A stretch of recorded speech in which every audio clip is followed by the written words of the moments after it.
Welcome to Public Comment. I'm John Dunbar, former mayor of Yountville. And I'm Alfredo Pedroza, a farmer. And I am Katie Hamilton Shaffer, fierce female founder of Feast It Forward. She wasn't laughing at my title. I think she was laughing right at you. No, she was looking at you. This is off to a good start. I like it. You could get sponsored by Only Farmers. Oh. We're going to get into her sponsorship. I've got a whole model for you guys. But meanwhile, thanks for joining us while we talk about politics, people, and whatever else Katie wants to. And onlyfarmers.com. Brought to you by farmers. The restaurant is tying my concept up with a bow. All those naysayers, they're going to be there no matter what. You can't do that. I'm like, fuck you. You're not painting within the lines. And in business, you need a little bit of that crazy. You need grit. Take a risk and see how it goes, because it might actually work. Alfredo, I hope you can keep it up today, because I'm injured, John. My back hurts. I know. So but I'm going to drink. Drink up. If you need to lay on the floor, just feel free to do that. But I'm excited to catch back up with Katie. She's been here in the Valley for many, many years, doing many, many things. Many. But before we get into a lot of what you're doing today, especially with your new activation, tell our audience a little bit about your background, because you've done a little bit of everything. I have. I'm kind of a nomad, and my dad, as my dad says, he still doesn't know what he wants to do when he grows up, and I've tried. 73. So like your age, Yeah. Ish. He's not in diapers quite yet, but he still hangs out with me. He's the best. Yeah, I wanted to go to culinary school, but they didn't have a soccer team. And so I played soccer my whole life. I got a soccer scholarship in college, played in college, then went to Nashville to pursue a singing career. And naturally, from soccer to singing. Right. And it was kind of, I hung up my cleats for the summer and was like, you know what, I'm going to go try singing, and went to Sony Records and had some discussions, and they were interested. Wow. No shit. Interested in working with me. And they said, basically, we want you to learn the guitar. But there was an element of, I ate too much cheese, kind of read between the lines. I'm like, fuck you. I love cheese. I'm not going to lose 15 pounds. So after pursuing that, I was on the radio for a little bit, wrote a song, and then I moved back and continued playing soccer, and then went semi-pro, and then was going pro as the league was being formed back in the day. And then essentially decided to hang up my cleats, because the women's world of sports at that time was a bit different than it is now. What years are we talking? We're talking 2003. Wow. Yeah, so it was a few years before women's sports really became a professional opportunity. Yeah. And so we were California Storm, and then there was the San Jose Cyber Rays, and so that was Brandy Chastain and all these other women I'd played with. And it was great. It was short-lived, but I moved to Napa to pursue that kind of culinary experience. So, what a cool experience. Yeah. Okay. I didn't know that about you. Yeah. I have a daughter that plays soccer, and she's fearless. Yep. She's playing 2 ages up because they don't have enough girls to play. Oh. And we were worried at first. Like the first practice, she was bawling. And Brenda's like, I don't think this is for her now. Yeah. She's fearless. Not the good balling, like, well, she was crying. No, she was. Right. But now she's a baller, John, and she's tearing it up. And I think it's awesome. But the problem with girls' sports is it's hard for them to stay in. Sure. And that's what we talk about right now, because Napa United, they split the teams up. So now they're losing quite a bit. And my concern is I just don't want them to get demoralized with their enjoy, because they're still competitive as hell. Sure. Right. But sometimes we say, women's teams are not as competitive. Go watch a fucking game. Oh, yeah. They're fearless. Yeah. So that's awesome that you did that. Well, I'm waiting for Alfredo to go down his favorite rabbit hole of the fact that we don't have sports complexes here in Napa Valley. Oh, well, gosh, I would totally be down to talk about building that. Absolutely. Listen to our guest, John. Yeah, absolutely. You have to go to Fairfield, California and play there in the heat and no good food or wine. Yeah. That's Build miserable. it right next to Costco. Yes. We've got the pipe project. Well, I have learned since you and I have known each other that you never doubt what you might get yourself into and accomplish. Do you remember the year when you and I were talking in Yountville? I was the mayor, and you had this very complex concept that we were looking for a space in Yountville. Could you launch that? And we were looking around, and you were talking to people. Didn't work out. Right. So that was that 90s? Yeah, didn't Thank goodness, John. The government there. So early 90s? No, so 2004. No, 2004 was when I started the foundation that kind of launched Feast It Forward. So that would have been probably 2000. Okay. 2005, 2006. Yeah. So actually it should be because I joined the council in 2004. So it was after that. But, it was an interesting 20 years ago. Holy shit, man. And you pulled it off. Yeah. You did pull it off. And it's in Napa and it's amazing. And I think that it's rub it in. Yeah, no. Yeah. Well, I live in Napa now. No, I know. I'm glad you found your home down here. And it's so multifaceted, as you know. It's such a unique concept. And I would love for you to talk about it. The details of it. For someone that hasn't been there, hasn't heard it, I think it'd be great to, Katie, say, what is it? Right. From an experience standpoint. Yeah.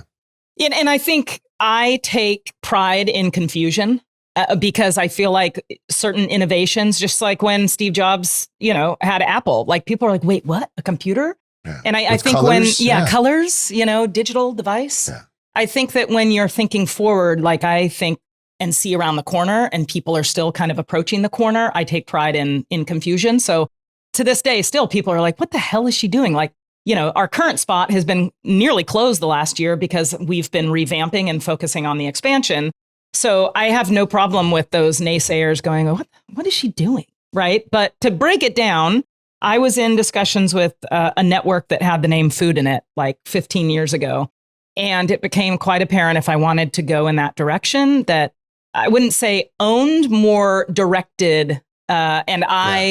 I can say I pretty much got fired from most jobs that I had bosses because I like to do what I do. And I'm as a leader, I'm collaborative. But when somebody is going like this and you can't do that, I'm like, fuck you. You're not painting within the lines. I'm not painting in the lines. And so Feast It Forward was really the culmination of everything that I've ever done, which is sports, cooking, music.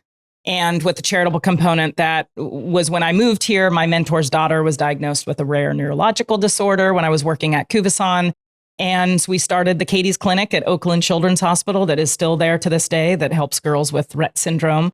So it was really like, how can I take this potential network forward future opportunity to incorporating all my athlete contacts, the sports, the music, the food, instead of going to culinary school, taking this all together. And so Feast It Forward is a film studio kitchen where live audience can engage with chefs, musicians, actors, athletes, and that live audience ticket fee goes to the charity of that celebrity's choice. Feast Network is our network. We're totally web-based, and Jacques Pepin's a partner. We just signed on Martin Yan, Chris Cosentino. And so the Yard is this kind of element of a concert experience. TED Talk meets, cuisine and culture and conversation. And so now with the expansion, it's really having this home base for Napa Valley. I'd be amiss if I didn't mention Visit Napa Valley as our presenting sponsor. Ding, ding. Cool. Because we're creating this destination for further economic stability and different cuisine and culture. So Rotation in the Oxbow is a rotating chef residency of chefs all over the world, paired with musicians, and will film across the street. They're contractually obligated now in my effort to take this network on. I will say that to the camera that my main mission is to bring back the PBS days and have this really cultural conversation of all these chefs around the world with musicians with the charitable impact. And so the restaurant is tying my concept up with a bow, not to confuse people more, but here's her activation location and here's the restaurant, and it's all this big sandbox. Yeah, it's just literally across the street in Oxbow. So Katie, question on the restaurant. So the chefs that are coming. Yeah, by the way. These aren't props. Yeah, no, we cheers. Cheers. So is part of the restaurant and the rotating chefs a way to springboard these chefs to do their own thing as well? Or what's the concept? Because so most of the chefs are of high caliber that have either been on already large reputation, right? Cool. They're either on that network, some are on that network, some are on other networks, right? Have significant following. The gentleman in with us right now is the recent winner of Top Chef, so that's on Bravo. Yeah. So they create this culture with us, but I want to bring a chef from Nepal. You may never have the opportunity to go to Nepal. And so I'm going to have a chef from Nepal come here. I'm going to remove some of the tables and make you sit your cute ass on the floor and eat with your hands, right? So I want this to be this really crazy experience where some are of note, most of which are, but they know my mission to take this network on. And I mean take on as in give them a taste of their medicine, but not take them down. But I want it to be a great communal collaboration, and maybe we can collide in some collaborative manner. Collisions are good ones. Collisions are good ones. Yeah. But I think that energy. They create energy. You passed your science class, John. Good job. I don't think I did, actually. But I think on the food thing, I think that's actually pretty damn exciting because Napa, not that we've become one-dimensional, right? But we all know the places we like to eat. Sure. And I think when you can interject newness, I think that's cool. And I remember, I think Andaz did a pop-up one time and there was a different chef. I'm like, that drew us to it, right? Sure. So to me, being able to promote that and show how you're going to create different experiences, Katie, I think that's exciting, not just for the locals, right, but for the tourists too, right? We had a lot of people booking flights to come here to see him. So the reason that, again, Visit Napa Valley is on our side for this is that we want to see those hotel rooms go up. We want to put heads in beds. We want to create this experience to even maybe somebody's already coming in October and goes, oh my gosh, like ex-chef is there? That's amazing. And with the charity element and the music element, there's that kind of Bottle Rock year-round experience that we're bringing. And I want to be evergreen versus a festival for 3 days. We're going to bring that vitality and opportunity daily. Well, you have the indoor-outdoor opportunity to activate. And the outdoor space, it's been there how many years now? For 4. Okay. And now you've just launched the rotation by Feast It Forward. And you started with Martin Yan, which was an amazing, iconic Have you been, John? chef. Not yet, but He's maybe there. Unfortunately, before this airs, but after our conversation today, I will be there. Yeah, some of us already went. That's very nice. And you can go back again. Yes, you can. Because it's different. And I also watched when you were presenting the whole space and how you have transformed the kitchen door Sikasa space into a one of a kind.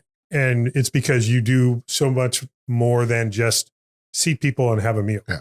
And you have that lounge space and you have the ability to have a acoustic or maybe amplified music experience as well as the dining experience. And that's not really happening anywhere else, as I'm sure you know. Sure. And my joke is, and I still stand by this, is that I don't own a restaurant. I own a live audience. That's what this is. This is when you and Brant came, this is a space where, again, I use culture, conversation, and cuisine all together because people are experiencing something different every single month. And it's, I guess the fourth C is the charity component, right? So all of these chefs coming in are able they're gifted a trip. They get a flight from our sponsored airline. They get a truck from Toyota for the month. They get to stay at our vineyard property. They get a balloon ride. They get a wine train experience. They get a massage. I didn't know so they're gifted this. It's like their vacation. They're experiencing Napa Valley. They have to use hashtag Visit Napa Valley. They have to post about it. It's creating this ongoing story. Well, it's a marketing. Yeah, sure. I totally get that. I had no idea, but that makes sense. The question I have for you, Katie, is I think sometimes locals in Napa are just, maybe they're not drinking too much wine, but they get this bent to like, oh, we're only doing things for visitors. But I went there and there was a bunch of locals there, right? So what's your take on that around some of these locals sometimes feeling like it's all tourism? Because I don't think it's that. I don't. Right? So like your place, I could go there on a Friday or Saturday, on a Wednesday, right? And bring your kids or not. Exactly. So what do you think is kind of driving that narrative, right? Because you're a business owner, you're choosing to do business here. Yeah, I think I want to create a place for locals and visitors, right? And by no means is the Visit Napa Valley support in effort to just bring tourism, right? It's that Napa is this playground that's beyond wine. You don't need to make a trip to Napa to just go wine tasting. You can come for the entertainment, right? There's so much entertainment, but I feel like we're combining that in this tidy little package.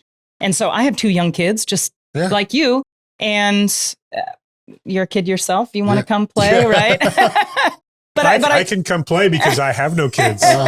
Don't rub it in, John. Yeah. No, I think it's important. I don't want to outprice ourselves. I think we have something for everyone. We have free corkage on Sundays and Mondays. So we're creating this space where the community feels like it's their cheers.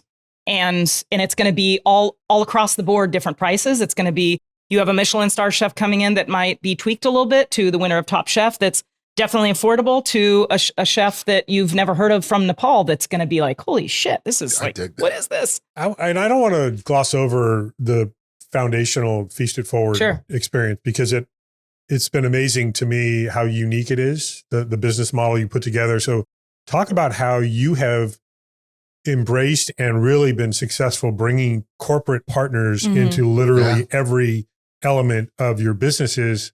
You have retail, you have wine tasting, you have club opportunities, you have live music on stage outside. Sure. You have all these different activations for families, for visitors, daytime, nighttime, all times of the year. That's pretty damn complicated. And it's very complicated. You pulled it off. and thank you. I don't think I've pulled it off. I think I just I still don't know what the fuck I'm doing. I really don't. Like I genuinely, nor do we. I don't. That's part of the beauty of it though, right. is you're not, again, there are no lines you're painting within. It's a blank canvas and you're just filling in that whole canvas, and you might have to add to that canvas when you have your next idea. Sure. But it's just impressive that you have been able to attract so many partners, to have so much, like the retail component, like the diversity of, access to musicians that people may not get otherwise. And obviously your culinary connections are very unique also. So you've managed to package that all into both the Feasted Forward experience and now the rotation experience. Right. I don't know that it's anywhere else. It's like not. that. And I like to use, there's two analogies I like to use. There's the Jimmy Fallon effect and there's the Coke can in the movie. Okay. So the whole property, all the properties are sponsored down to the toilet, like down to the Charmin toilet paper. Everything that you touch and experience is a sponsor. The fixtures, the furniture, the art, the decor, the appliances, the paint. So when you're walking onto that property and you're like, God, I really want to do my kitchen, we want you to have Heston appliances, right? Because you're looking at the countertops and the cabinetry. Everything is sponsored. Then you have the Jimmy Fallon effect, which is this talent I'm not paying for. They're coming to get exposure and have an experience. So when you're invited on the Jimmy Fallon show, you're like, hell yeah, eyeballs. But and as big as you are, you're always going to want to be seen. And so if I'm offering this experience in Napa to give to charity and visibility and fun and good nature, then I guess I'm the Jimmy Fallon of Napa wanting to give that experience, right? And are you the talent booker also? You're everything. Yeah. And so how does it go? Generically, when you contact an artist, whether it's a chef or a musician, and they're probably going to say, well, how big is your venue? And no, it's not 10,000 people. Right. Or 1,000 people. Right. So how do you explain why it's worth their time? Yeah, I don't know. I think that I'm good at no, and I'm good at talking people into things. Into yes. Yeah. And I think there's, within the radius clause of certain performers, if Harry Styles is performing in Sacramento, there's a certain radius clause. Sure. I'll be like, hey, bro, come to Napa, right? And I've got a lot of people around me that support that. And I think that I'm fearless in the sense that I love failure. I learn from everything. So I have zero, it's like sports, right? I mean, my nature of where, and I wouldn't call myself a success yet. I'm like, I'm figuring out what success looks like, but I have zero shits of what people think. So if I'm going to try something and I'm going to fall on my face, so be it. And the people in the stands booing, like, they can suck it. Well, they're in the stands for a reason. Right, they're in the stands for a reason. And Yeah. I'm very empathetic and I am collaborative and it's not my way or the highway. I'm very I look to my team like, what do you guys think? And we're still, I was 3 employees until we opened the restaurant. We went from 3 to 48 in 2 weeks. So now here I am going, oh shit, HR. I can't make that I think I was really born a dude and I'm thinking all these things that I want to say to my staff. And I'm like, oh, Katie, zip it because you're going to get sued. Don't say it. Yeah. And I have to be very mindful of that now, right? I'm in a totally different world and I embrace that and it's very exciting, but I still stand by. I don't think I'm successful yet. But I'll tell you, we haven't known each other that long, but I think you thrive on the uncertainty. Oh, 100%. And I think people don't understand that in business though. Right. Right, because it's not fucking predictable. And success today may change tomorrow. But that's where I think sometimes the general public, they'll go to your place and they say, oh, this is great. Right. It's it's fucking chaotic. Yeah. But that's business. Right. Right, because you're having to book talent, you're having to get a chef here, and you're having to make sure there's butts and seats. Yep. all at the fucking same time. All at the same time. And then do it over again and do it over again. And that's kind of crazy. And do it differently the next time because you have to do it differently the next time. Well, and I woke up, this is funny you say that because I woke up this morning going like, I feel like I'm hosting somebody every month. I'm hosting like Chef Tristan woke up this morning and he sent me a message and I'm thinking like his good experience is mine. Like having a dinner party at home is one thing, but I feel like I'm hosting a dinner party every night, making sure that person isn't writing a shitty review. That employee is happy. That musician isn't like, what the hell? So it's a lot, but I'm the same person on camera than off. I don't give like, I'll put my makeup on and wear my hat and look like, a total, idiot, but I don't care. Like I'm just the same person. I just want to also touch on the fact that you survived really tough times with COVID. Holy shit. And the fact that you could host some outdoor experiences, I think was really critical and people embraced that. And you again had family friendly access to things. I think you had a lemonade stand in a trailer and you had, things like cornhole and other activations, a pizza. Didn't you have a pizza thing? I've had flame-throwing monkeys. I don't know. Like, I really... What haven't you done? I do it all. Yeah. I'm like, whatever I need to... And I hate the word pivot because that's what we had to do. It's like... But you have to. And like you said, today's success is tomorrow's question. Totally. It's always evolving. And I actually love hearing no. I love the navigation of being shit on. I know that sounds really weird, but it's like losing a game, like being 2 down and you're like, oh, fuck that. Yeah. See, that's why John makes fun of me. Like, I'm a runner and I love someone being in front of you because we call him red meat. It's like, motherfucker. Yeah. Sorry. Yeah. Sorry. Red Just meat. fucker, not motherfucker. I'm going to chase you down. Yeah. But that's how that's how some of us are wired, right? And in business, you need a little bit of that crazy. You need grit. Right? Because it is challenging every day, whether you're going to have people that come in or not, right? But I think what's cool, though, John, is I think people are seeing that this side of this equation of a business owner that puts it all on the line. Well, and that's exactly what I was just thinking about, because not only during the almost total shutdown and lockdown, and you were still able to figure out a way to provide opportunities for people outside, but also, business is hard. Even conventional business is hard. And then when you add the layers that you've added, because we hear about, like you've already addressed the tourism, there's too much tourism-based businesses, which we don't believe in, right? There's how many other cities, John, they can move to another one? 482 other cities. Choose another city. Choose another city. Also, if you want something else, feel free to find a place and pay for it and give it a go. Sure. Instead of just whining on Nextdoor. God, there's good ones. I know, I just threw that in for Alfredo. Somebody actually, we won't go That's down where, that as I've hole. said multiple times before, that's where truth goes let's to die. talk about positivity. So the Oxbow, the whole Oxbow area, Katie. Staying positive here. Positively talking. I remember I was on the council when Oxbow I'm going to need a refill here. All right. Well, so I'm gonna beat Barry Martin's drinking. 2 bottles. Cheers this on isn't the a competition. But we can keep filming and John will keep pouring. But I remember I can pour with my good arm. the Oxbow was, when the Oxbow market first came on and Steve Carlin was there when we were there. People had a lot of I'm just gonna hope. Learn from Katie. Yeah. Oh, there you go. They had a lot of hope for Oxbow, but you look at it now, it's completely taken off. And it's totally complimentary to downtown Napa. But if you remember, there was concerns. It was a 10-year overnight success. But they were like, Oxbow's going to pull away from downtown Napa. I'm like, are you nuts? It's walking distance, right? And what you've become there, the kind of the Oxbow, it's part of downtown, right? Yeah, it's an extension of, that's where downtown used to be way back in the day before it crossed the river. Yeah. But I think it's awesome.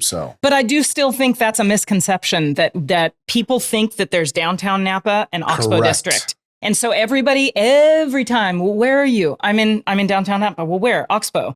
Oh, so you're right next to downtown. Well, no, it's the separation of the bridge. And that's why we're getting this awesome sign that's going to have Oxbow District, kind of like Gaslamp in San Diego, that hopefully will be up soon. It's beautiful. We want to connect the bridge and get that walking opportunity, because there is so much going on, and there's going to be even more with the hotel being built. There's a lot. I like that.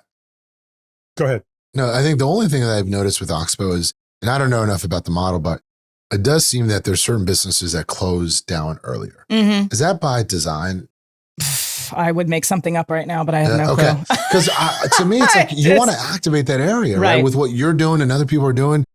And again, maybe there's a strategy to that, but. Well, and we're open now that we're officially open, like 3 weeks officially lunch, dinner open, and we're open till 9. We may extend our hours because the Oxbow does shut down earlier. So we're trying to like spread this olive branch and say, hey, vendors, hey, market owners, stay open later with us, because I feel like now that we're going, and again, this is like a slow crawl, people are going to look at that and go, oh, Oxbow's open later versus just during the day.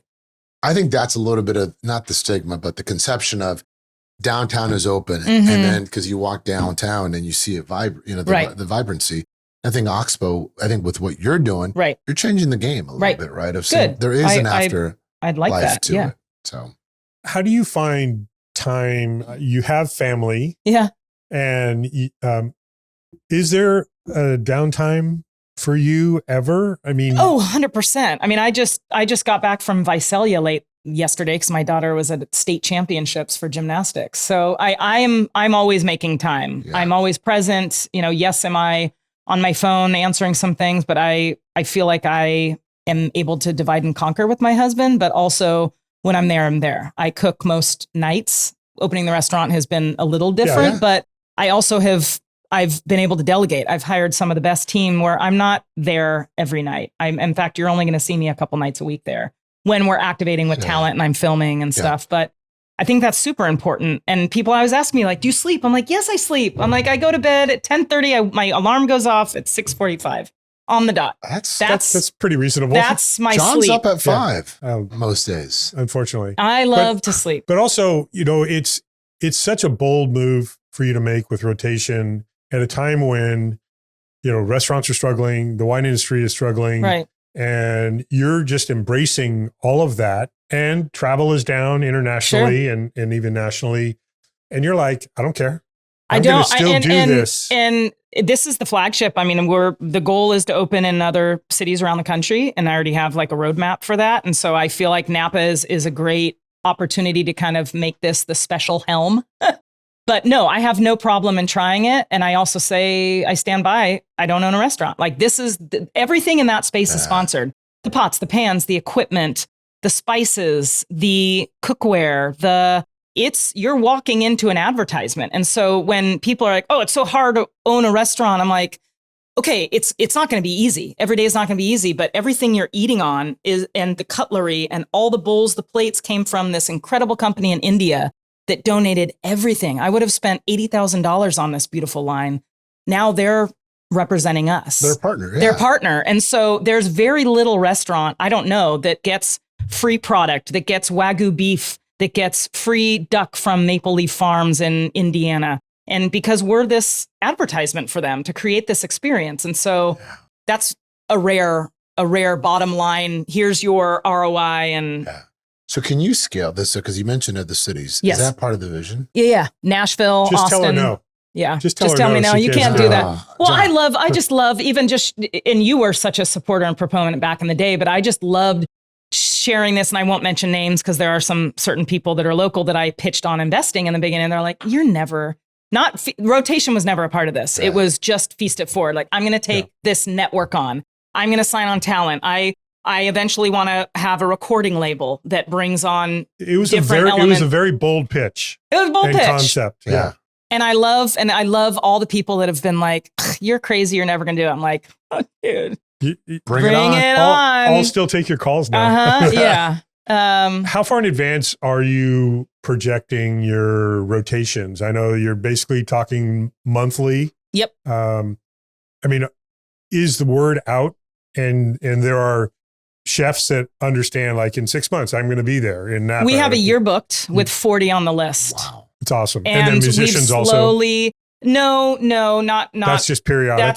That will take place. So every single month, there will be what's called an opening celebration in the yard. And the one that you're potentially coming to on Thursday is in the restaurant, just because we're still launching and I want people to be in the space. Which will already have happened by the time people hear this. Right, by the time that they hear this. They're not invited because it's already happened. And that's with Chef Tristan Epps, who won Top Chef, and Mads Tolling, who has won multiple Grammys, was recently touring with the Grateful Dead. Rest in peace, Bob Weir. Knew him well. And he's a violinist and he's doing hip hop on the violin. And so, if you and Brenda don't have a date yet, get a sitter. Wow. So every month will be this rotation celebration where when a restaurant opens, there is a grand opening, right? There's a celebration. Well, I'm flipping that and saying every month there's this rotation celebration where a chef and musician are paired. After I film with them, we're on stage in the yard, very TED Talk and style conversation.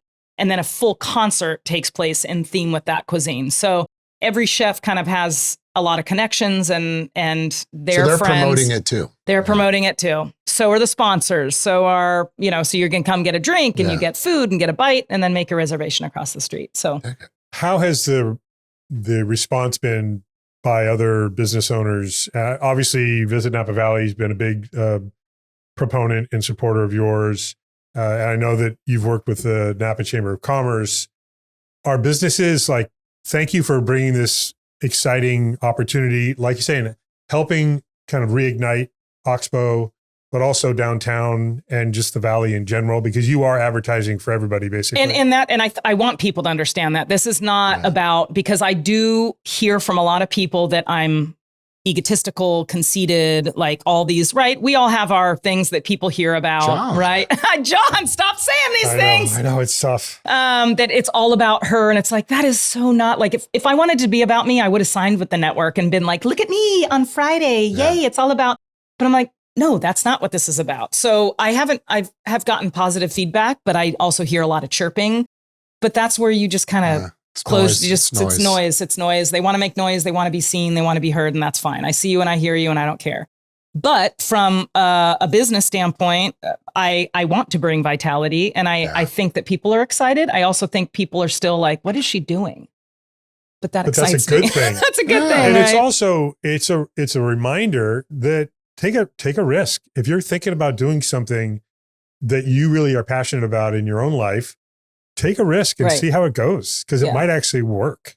Well, and I think that you have to have the support system behind you, because if it wasn't for my husband through all these years, I mean, he was bringing home the bacon. I was not. I was eating all the bacon. I was eating all of it. But I will take a risk any day. Will I say I want to be a professional basketball player? Well, that's not going to happen, right? But I will take a risk any day. And he is an insurance broker and looks at the edge of the cliff and makes sure the parachute is packed. I am like, let's go. Let's get close.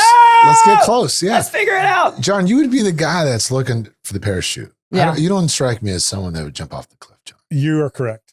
Right? Yeah. We can't all be jumping. Oh, we're all jumping. I think love jumping. That's what Napa needs, right? You need those that are very scared of the cliff, and you need those that are going to jump off. Well, that's like in marriage, right? And that's what makes Napa exciting, though, Kate. And I think, thank you for believing it and having the courage to jump off the cliff, because it is fucking scary, but it's so rewarding.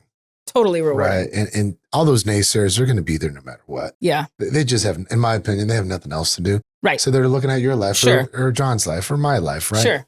Well, pound sand. Yeah. Right. Pound sand. Yeah. So to me, thank you for believing in it, doing it, and whatever the next adventure is, keep doing it. Thank you. All right. No, thank you. And I'm excited to help you launch. I mean, every month you're launching. Yeah. And so there is no, you're not going to be stale. You're not going to be repetitious. There will be no, if I'm going in March, April's going to be different. Right. And May's going to be different. And June's going to be different. So that's exciting. It is exciting. So I know when people are watching this, you may have your next rotation already active. Oh, sure. I mean, I could talk about it right now. Okay. So Tristan Epps, again, just won Top Chef recent season. Yeah. Every month there'll be a passing of the baton from chef to chef. So Martin Yan doing his pop-ups, tossed it over to Tristan. Tristan is tossing it over to Naisha Arrington. She was on Top Chef many moons ago, but is the host with Gordon Ramsay on Next Level Chef. And she's a badass. Like, love her. I've never actually met her in person, but we message all the time. Very excited. And I'll give you guys a teaser. So May is Leanne Wong, and she hails from Hawaii, and it's going to be this incredible cuisine. She also was on Top Chef a while. She was season 1 of Top Chef. And so, and there's a chef from Ukraine that I'm bringing that is going to be political, but not being political. Like, So there's just a lot of cool, rad, a chef from India. Well, no, but I mean, it's not about. There will be an element that comes with that. There will be an element that comes with that. And I embrace that. And I think that that's what's exciting for me, because I'm not just, and I use the term, this isn't about just star fucker, celebrity. So like, I want, if somebody will even put a thing out there saying, hey, community, what do you want? What do you guys want? I want to put a poll out there. Thank you. Couldn't remember the word. I want to put a poll out there and be like, what are you guys looking for? We have, John. Like, what do people want? Or who is a chef that you guys would be delighted to see, right? So Aaron Sanchez. Okay. I actually will message him after this. There you go. No, and I will. Katie, I genuinely will. John, I'm a contributor. Yeah. I appreciate that. You got to contribute too. Not just, don't be a taker, He's a John. badass. Yeah. I want to thank you for taking a bit of your time. Yeah. I know it's got to be chaos, and appreciate your husband picking up your kids so you can be here a little extra. Some of us extra long. Yeah. I know you've still got kids to pick up, but I'm excited for you. Thank you. And excited to experience the new rotation, and also just continuing to support every semi-crazy, semi-irrational, fully exciting opportunity you bring forward, whether it's feasting or otherwise. Cheers. Cheers. Thank you. Cheers. Thanks, gentlemen. We'll go smoke that cigar. Yeah. I'm channeling Katie's energy. It's loud out here. I don't fucking care. We're just going to do it. I couldn't agree more. So, Alfredo, what did you think about our conversation with Katie? Like, that was fun. Yeah, she is dynamic. She's a go-getter. I love her attitude of, I don't give a shit about the noise, the people that are just talking shit. I didn't know her that she played sports, but I can see how a lot of her personality relates to that competitive drive, John. Absolutely. And I do love the motivation she gets from people that say, oh, that doesn't sound like you can be successful doing that, or I don't know if you can really pull that off. And she's like, watch me. And she's been doing it. Well, and then her attitude of like, I thrive when people say no. You're right. To find a yes. I could relate to that, because some would say, I like the no, I like the hard path. But it just reminds me of how diverse Napa is, John, right? We need people that want the easy path. We need people that take the hard path. That's what makes this so damn exciting. And I think we're better off when you have people like her that there's so much there. And just, I know that anytime you're going to be part of something that Katie does, it's going to be unpredictable. And there's an element of excitement around that. Right? Absolutely. She definitely does not, like I was saying in the conversation, she does not paint within the lines. And I love that about her energy, the fact that she takes on challenges. It's like, I've got these ideas, I'm going to make them reality. And she's done it with Feast It Forward. She's doing it now with rotation, which is like a never done before concept of rotating chefs to provide different experiences over and over again. I say, good on you. Cheers to Katie. Absolutely. More of going against the grain. Cheers.